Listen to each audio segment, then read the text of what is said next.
TD, good morning, and thanks for your time this morning. So this was your child? Tell us what happened there that led to this creation. Okay, so basically on that day, I was trying to phone the transport driver and she was not answering. And then I got worried because I didn't know where my child was, because they knocked off at 12 on that particular day and it was around about 1.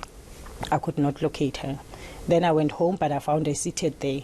Then I said, okay, because I'm in IT and I guess what I'm going through, I'm not alone. There's lots of us going through the same challenges. Then the idea of coming up with an app came through. So how does it actually work then? So basically, both 3 parties will create their own profiles, like the parent, the scholar, transport driver, as well as the school. And the parent will link the transport driver and the school if the school is participating. Okay. And then when the child is picked up, the parent will get a notification to say that the child has been picked up. Who will that come from, the teacher or the driver? From the driver. Okay. Yeah. So depending if the school is participating, when the child is released from school to the scholar driver, the parent will get notification to say now the child is in the care of the driver. Okay. Yeah. And when the child gets home and the child is ticked off, the parent will get another notification. So is this all notification based? I mean, you would have to have the driver send you that message to yes, say the that driver so needs what to if you mark the can't register. Yeah, like you couldn't get hold of the driver. Yes. At that time, what if they're just not on their phone or unable to do it? Because there will be a real time locating of a car, so you will be able to see where your the driver car is. Okay, so to track somebody via their location as well. Via the location. It's just that you want to be certain that your child is at home, so the driver has to participate and mark the child off, because if the child is not off, then as a parent, that's when you'll start making those calls again. Does this necessarily require the child to have a phone? Because not every really. parent wants the their child to does have not a phone. need a phone. Okay. So because it caters for kids from a very early stage, like maybe if they're 6 and they're still going to preschool and stuff like that, so they don't have to have a phone. Okay, and so far, I mean, how many months ago? This was this year, right, that you had this incident with your child? Yes. And how's it been working so far? So far, the participation is, people are very interested in it. They are downloading the app. The school requested to be part of it, hence the school was incorporated in the process.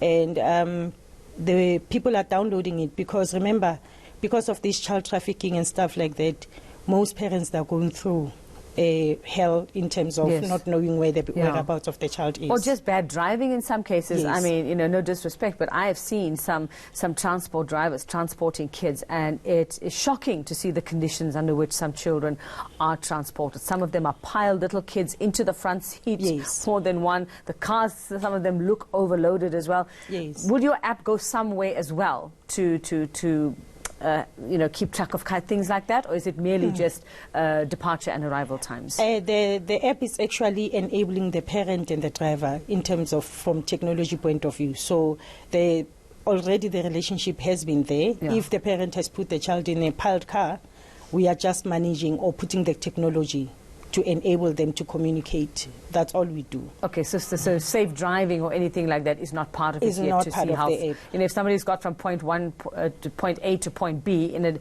a time that is too quick for that distance, and you know that the driver was speeding, I suppose in that way you could also see, because you'll be able to see the real-time location. And the drivers obviously would have to agree to participate in this? In this case, the driver, yes, they need to participate, but the parent is the one that has the power, because you are the one who has the money to pay.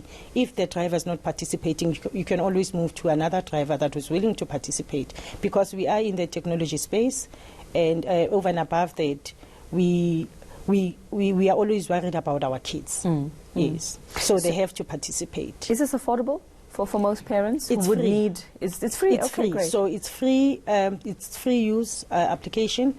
The only people that will be paying it will be the drivers, provided they want to be listed on our directory for price comparison. Okay. So they will pay for that service, as well as the school if they want the register. If they want us to send a monthly register or a weekly register of the kids that were at school, then they will get their standard reports that will be available to them. Okay, so the app is called Lock Transy, and it comes from locate and Transy for transport, which is township slang. So everybody should know this.